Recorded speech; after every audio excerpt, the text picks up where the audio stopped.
हर साल जगन्नाथपुरी मंदिर के द्वार को 15 दिनों के लिए बंद कर दिया जाता है और इन 15 दिनों में भगवान की सेवा की जाती है ताकि वे जल्दी से ठीक हो जाएं और उनका पूर्ण रूप से उपचार हो सके।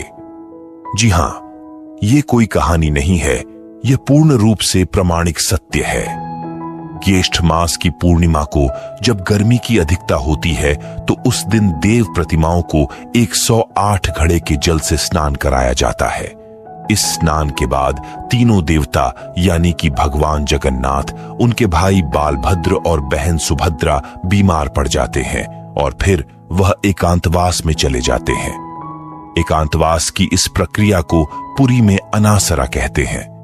ज्येष्ठ माह की पूर्णिमा से भगवान श्री जगन्नाथ आज भी रोगी हो जाते हैं। इस दिन से अगले 15 दिनों तक जगन्नाथ भगवान बीमार रहते हैं। 15 दिन के लिए मंदिर के द्वार बंद कर दिए जाते हैं और उनकी रसोई बंद कर दी जाती है। 15 दिनों तक जगन्नाथ भगवान को अलग अलग प्रकार के काढ़ों का भोग लगाया जाता है। 15 दिन बाद जब वो पूरी तरह से ठीक होते हैं तो उस दिन जगन्नाथ रथ यात्रा होती है, जिनके दर्शन हेतु असंख्य भक्त उमड़ते हैं। जगन्नाथ भगवान के प्रत्येक वर्ष बीमार होने से जुड़ी कथा इस प्रकार है।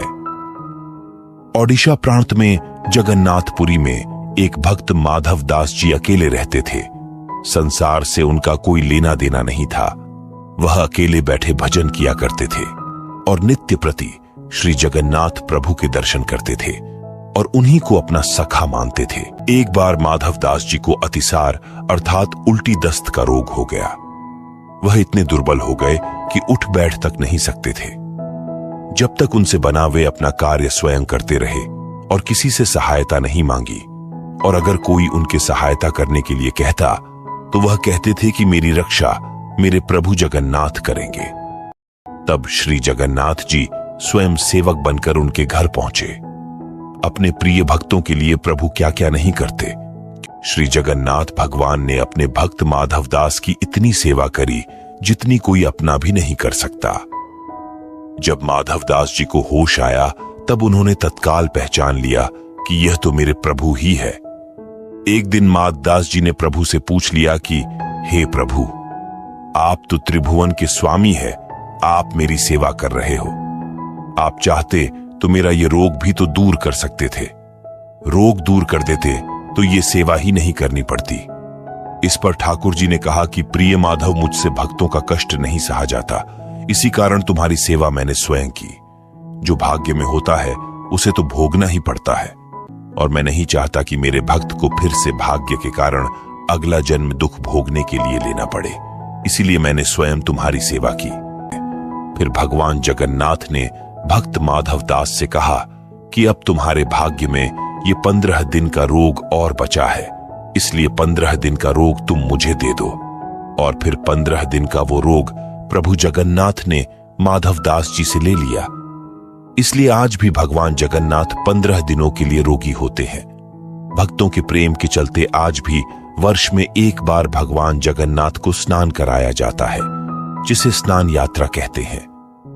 स्नान यात्रा करने के बाद हर साल 15 दिन के लिए भगवान जगन्नाथ आज भी बीमार पड़ते हैं और उन 15 दिनों के लिए मंदिर बंद कर दिया जाता है। भगवान को काढ़ों का भोग लगाया जाता है।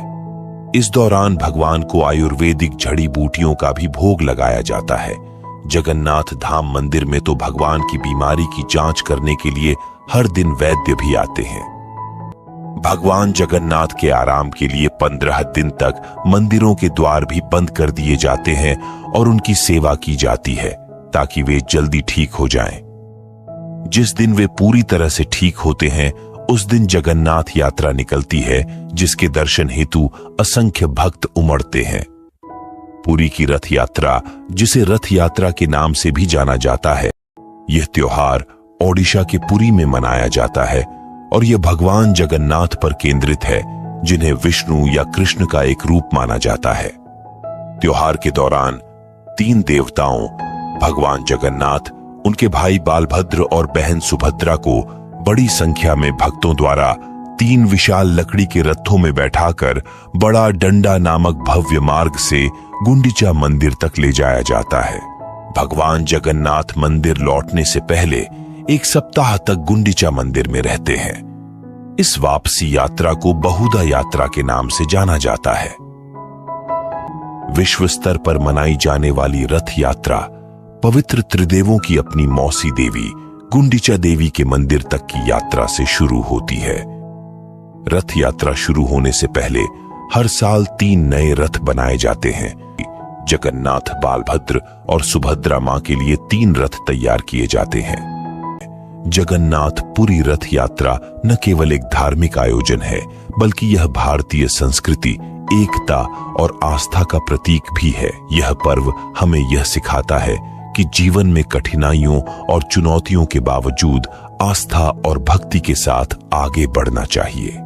इस यात्रा के माध्यम से भगवान जगन्नाथ, बालभद्र और सुभद्रा का भक्तों के बीच आना उनके प्रति लोगों की गहरी श्रद्धा और समर्पण को दर्शाता है। पवित्र अवसर पर श्रद्धालु अपने कर्तव्यों और जिम्मेदारियों को भुलाकर भगवान के चरणों में समर्पित हो जाते हैं। जगन्नाथ पुरी रथ यात्रा हमें हमारे सांस्कृतिक और धार्मिक धरोहरों की महानता का अनुभव कराती है और हमें यह स्मरण कराती है कि हमारे जीवन में धर्म और आस्था का कितना महत्वपूर्ण स्थान है।